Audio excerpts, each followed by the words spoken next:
Yosh. Hello po mga kadipat at isang magandang umaga po sa inyong lahat at random bilag ako ulit. Napa-random bilag na naman pong inyong lingkod na si Dipat Aguilar. At sa ngayon ano lang muna, kaya ako napasugod ayan na biglang magbilag ng di oras dahil sa may bago tayong rest back na dumating. But before we proceed, bago tayo mag-proceed dyan, itong segment na ito ay hatid sa atin ng Cobra Energy Drink. Yan, Cobra Light variant ang ating inumin ngayong araw na ito. One bottle a day lang naman po mga kadipat yung inom ko ng Cobra. Para sa akin, pag meron ka nito, angat ang lakas mo. Alright, yan. And also, presented to us today by LBC, We Like to Move It. Ayan, yun yung sponsor po natin. Habang kasama natin, kasama ko rito sa aking vlog itong pinakamatandang pusa namin, si Sachi. Ayan, may spotlight ka ngayon. Kasama ko ngayon si Sachi. Kahit kung minsan mang-aagaw ng pagkain, pero mabait yan. Yun nga lang, tutbalat na nga lang sa sobrang katandaan. Alright. So mga kadipat, napa-random vlog lang ako for the meantime dahil yung may dumating na rest back. Sabihin na nating rest back. Yan. Galing sa galing sa isang matapat na kaibigan na suki natin. Suki ako sa store na to, alam niyo na, yun from the previous vlogs, alam niyo naman na kung saan ako bumibili, no? Alright, so for the meantime, lang ako ng isang random unboxing na gagawin for the meantime. So ito siya. So itong maliit lang na pansin nyo, ganito lang kaliit. Why? Siyempre tatanungin nyo sa akin bakit. Simply because puro parts lang ang laman yan actually. Puro mga pyesa lang yung laman. Mga ayuda, Speedtech ayuda. Speedtech ayuda lang. For the meantime kasi yung mga Speedtech lang. Kaya naisip ko na bumili ng dahil gusto ko lang kompletohin itong si Mojito. Yan, papakita natin. O yan. Let's say hello to one of my Speedtech official entries, yan si Mojito. Pinangalan ko sa isang brand ng GSM, isang variant ng GSM Blue. Yan, papakita natin dito. I-display natin siya diyan. Habang naka-display si Mojito, i-unbox natin kung ano yung mga ayudang makukuha niya. Actually, siya talaga ang focus ng ating siya yung ating main idea ng ating vlog ngayon dahil yung mga pinamili ko na Tamiya parts para rito kay Mojito actually. So, I'll just reveal one by one. Magre-reveal lang ako ng isa-isa ng mga kung ano yung mga pinamili ko. Alright. So, one of the ito yung mga parts yan. Unti-unti ko siyang binubuksan. Okay. So, pansin nyo, ang ginawang packaging ngayon ay ang light dash motor. Palibasa, itong 15 item number 15455. Siya, yun yung item number ng light dash motor, single shaft. Marami sa mga pro stock racers natin gumagamit nito. Most of our pro stock racers from around the country, around the Philippines, ginagamit ang light dash. Actually, yung mga nakakalaban ko, mga light dash ang gamit. Pero minsan natsatsambahan dahil nagko-course out, ay pag-asa ko lang talaga doon course out. Yung mga course out sila. Yun lang talaga pag-asa doon Maliban na lang kung light dash ka rin. Kaya lang let's make sure lang na hindi ka embang talaga. Kaya lang medyo risky kasi gamitin ng light dash kapag maliban na lang kung mahaba-haba yung racetrack, okay lang. Pero kung medyo maikli, alanganin, hindi pa rin dapat ganun. Alright. So, pero actually, mga kadipat, hindi talaga yun ang laman. Hindi talaga light dash ang binili ko. Wala akong motor na binili actually. So, ipapakita ko lang dito kung ano yung mga isa-isay natin yung mga pinamili ko ngayon. Ang isa sa mga pinamili ko ay ito. Ang hollow propeller shaft na design para sa Super FM chassis. Yan, kahit sa mga CFM, especially sa Speedtech at Open Class.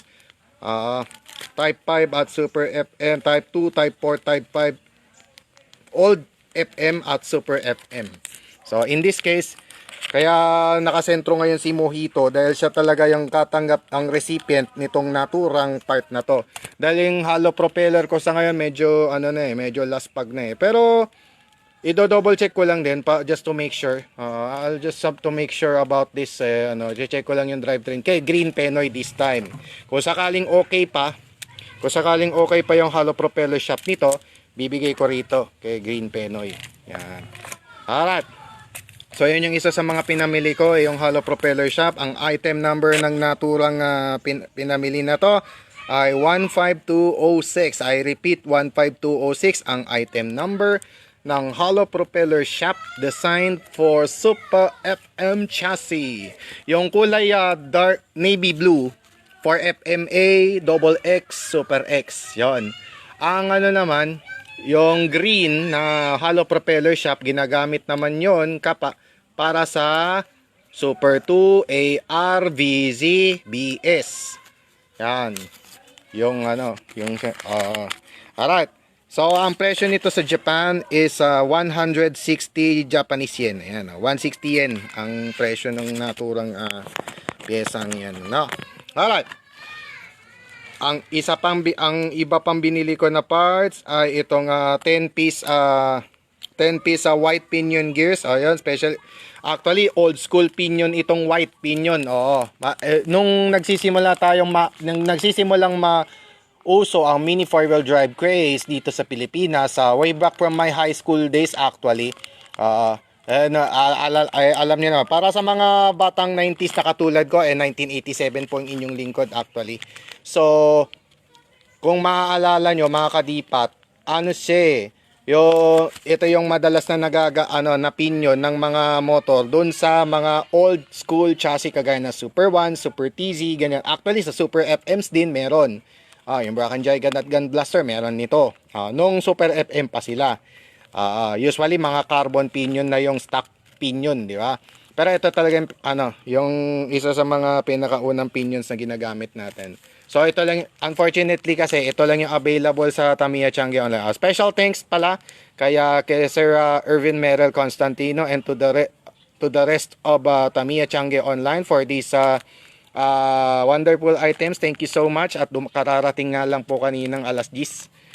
So ayan, actually yung carbon pinion sana, yung kulay itim sana bibiling ko, but unfortunately naubusan sila siguro o sold out siguro yung mga colored pinions nila, kaya ang natira yung classic pinions. So I just took it. Kinuha ko na lang din kasi para rin sa mga non-FMs. Yung mga pro stock non-FMs ko kagaya ng VS, BZ, yon. Para at least merong space para makapag-operate yung yung drivetrain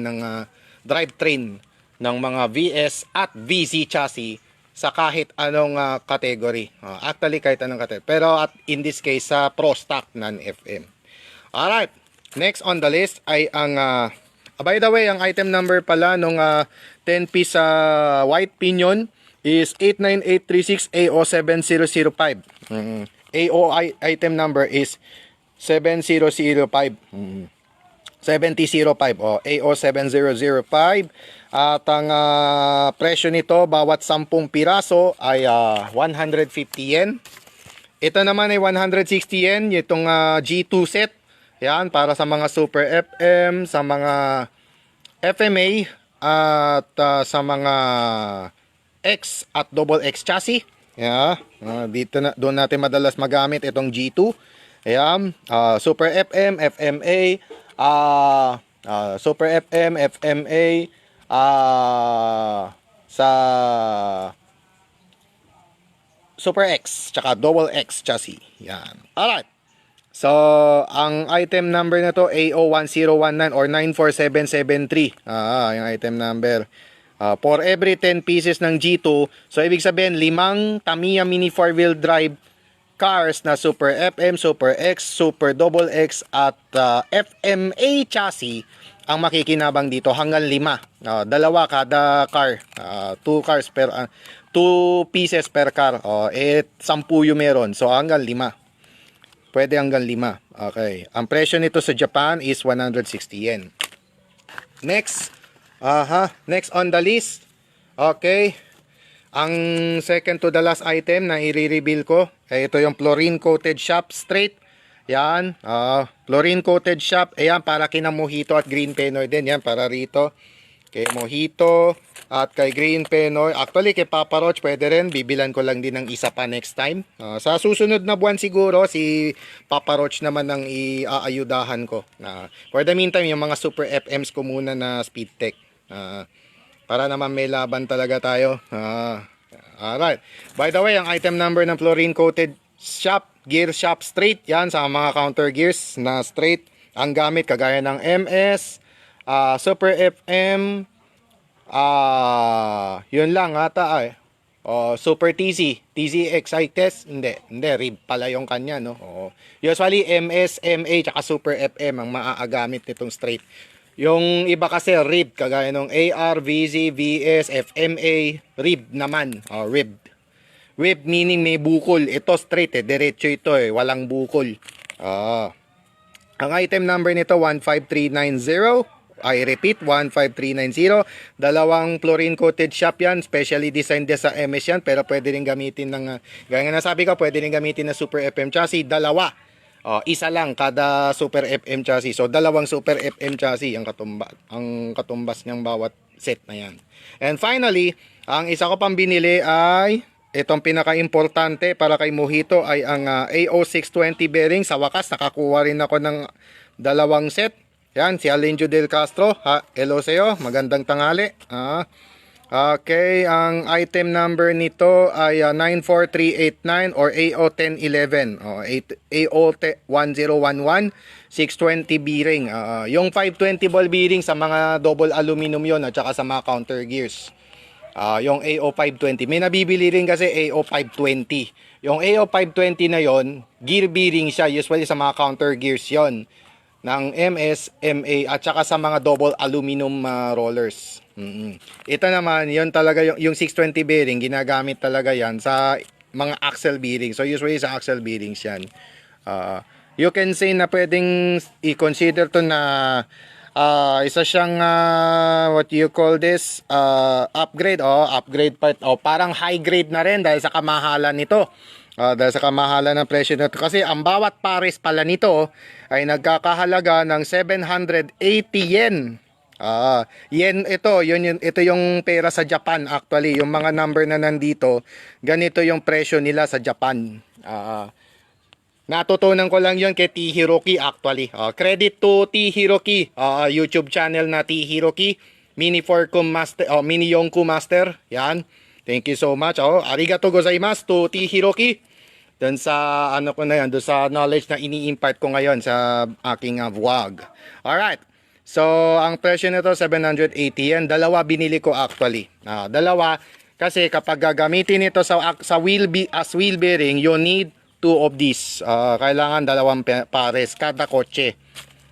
Dalawang pares. Hindi mo talaga siya mabibili na lang isa lang. Kailangan dalawa talaga per car. Every time na nagse-set up ka ng open class Speed Tech B-Max car, you need to have 2 per car. 2 sets of 620 ball bearing per car. Yun ang kailangan dyan. Pero syempre, bago natin i-install sa car, there is a need for degreasing also. Kailangan i-degrease muna ito, i-break in. Parang yung sa motor din, kailangan i-break in siya, mga ganun. Alright. So, yan po yung yan yung mga items na binigay ko. So yung talagang specially design ko yan. Sinadya ko talaga yan para rito kay Mojito. Yan. Para kay Mojito so that I can complete this Actually, naka-Japan tire na ito.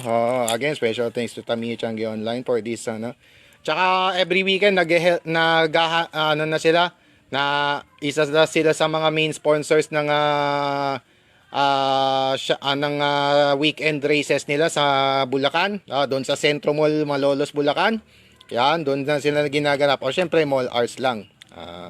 So ang makikinabang dito sa mga parts na pinili ko ay si Mojito at si Green Penoy. At si Scarlett din actually. Pwede kong ibigay kay Scarlett kung ano. Kaya lang masyado pang mabilis ngayon si Scarlett. So i-verify ko na lang to. So yung G2 set, at least kay Mojito at kay Green Penoy ko muna ibibigay for the meantime. Sa mga speed text ko muna ibibigay. Ngayon, yung matira dito yung 3 pairs na matira dito, bahala na ako. Bahala na ako kung kanino ko ibibigay.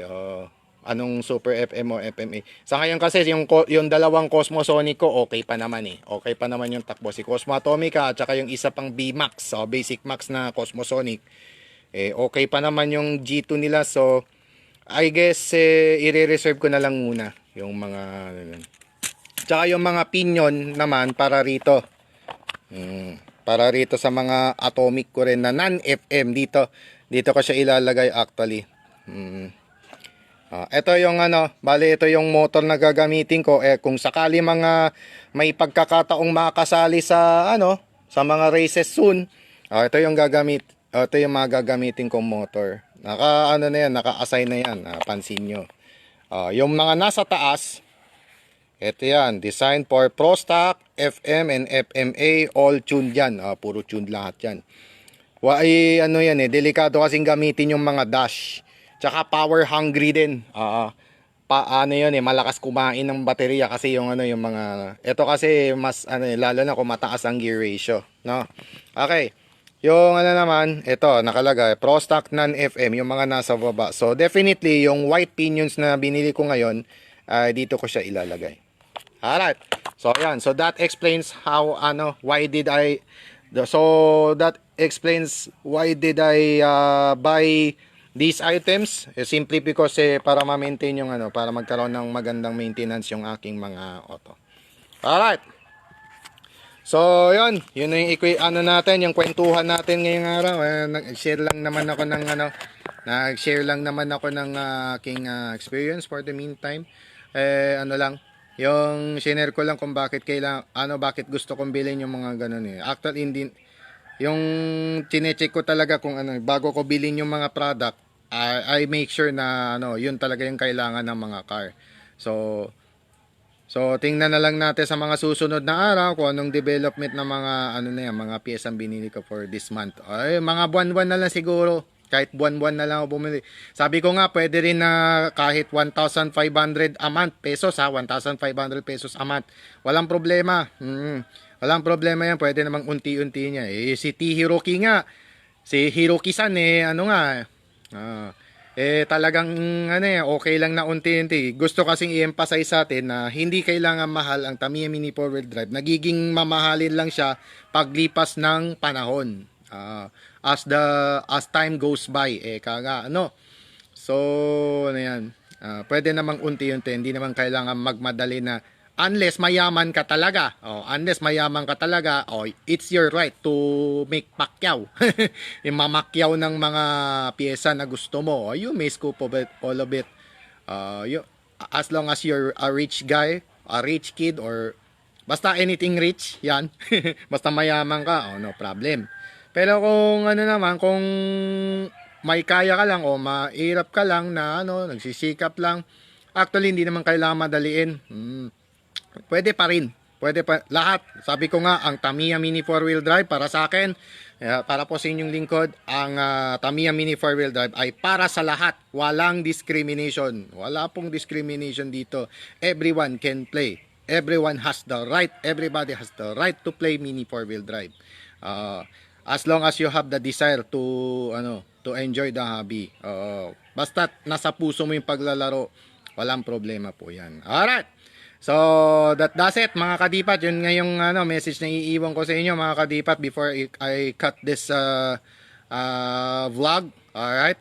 So, once again, this has been Dipat Aguilar signing off for now at thank you so much sa lahat ng mga sa lahat ng inyong pagtutok at sa lahat ng nakinig o at least nakinig man lang sa aking mga sa aking random vlog for today. Random vlog talaga. In the sense na ngayon na lang dumating yung mga pinamili ko from last week.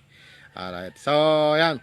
So, there you have it. That will do it for me here in my house, dito sa aming tahanan, dito sa barangay Anona, sa lungsod ng Urdaneta, dito sa Pangasinan. So, once again, this has been Dipat Aguilar na nag-iiwan po sa inyo ng isang magandang umaga o magandang tanghali po sa inyong lahat. Magandang hapon, magandang gabi sa ibang panig ng mundo. Magandang araw po sa inyong lahat. Once again, to God be all the glory and honor. God bless the Philippines. God bless the world. God bless to all of us. Stay safe po, everyone. For now, kita-kits na lang tayo ulit sa mga susunod na Dipats, Tamiya League, Tamiya Mini 4-wheel drive racing action at sa ilang mga music videos na posible kong gawin in the future. For now, mga kadipat, magandang tanghali po at magandang araw sa inyo pong lahat.